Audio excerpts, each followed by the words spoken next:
Ay, nako.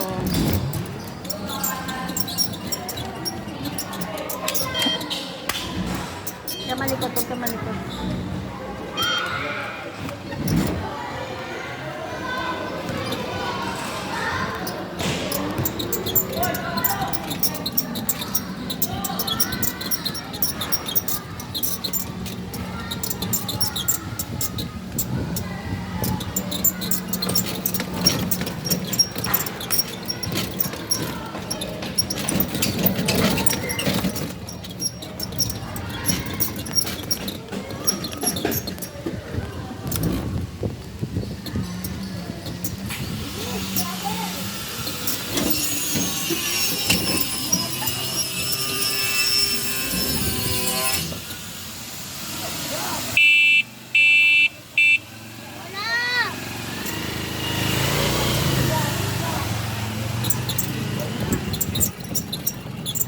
Baby, ay kuya, kaway.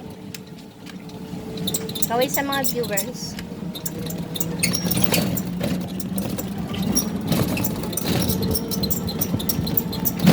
Sana hindi kami abutan ng ulan. So, meron kaming babalikan sa San Mateo kasi naiwan ni Sayon. So, I wish na makuha namin. So, hopefully. Diba? Okay. So, ito na guys.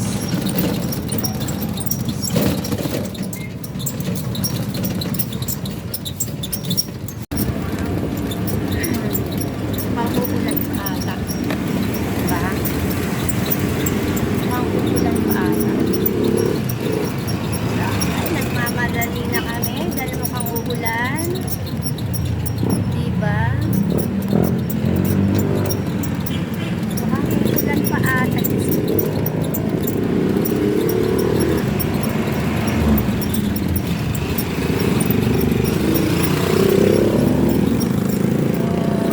Kailangan namin magmadali dahil uulan na guys.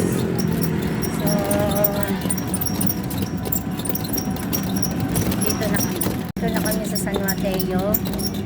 I wish na mabalikan namin yung ano. Hindi naman siya ganun kahalaga pero syempre yung tobak ng anak ko yun ang inaalala ko. So guys, nandito na kami. Yan. Di ko sure kung bukas yung playground.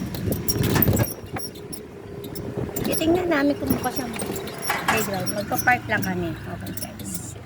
Park lang kami. Okay guys, dito na kami.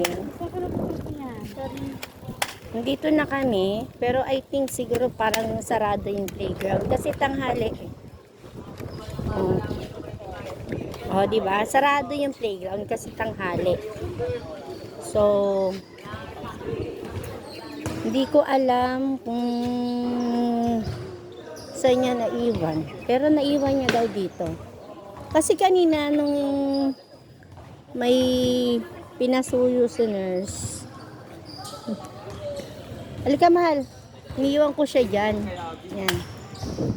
Iniwan ko siya dyan. Naglaro na muna siya dyan. Habang may kinuha ako sa center ng San Mateo. Pero I think siguro hindi na namin yun makikita. Kasi sa dami ng bata kanina, baka may nakakuha na nun. Yun. Diba? So, anak parang malabo. Negative na. Yun. Eh, hindi kami makapasok sa loob kasi syempre tanghali sarado si playground.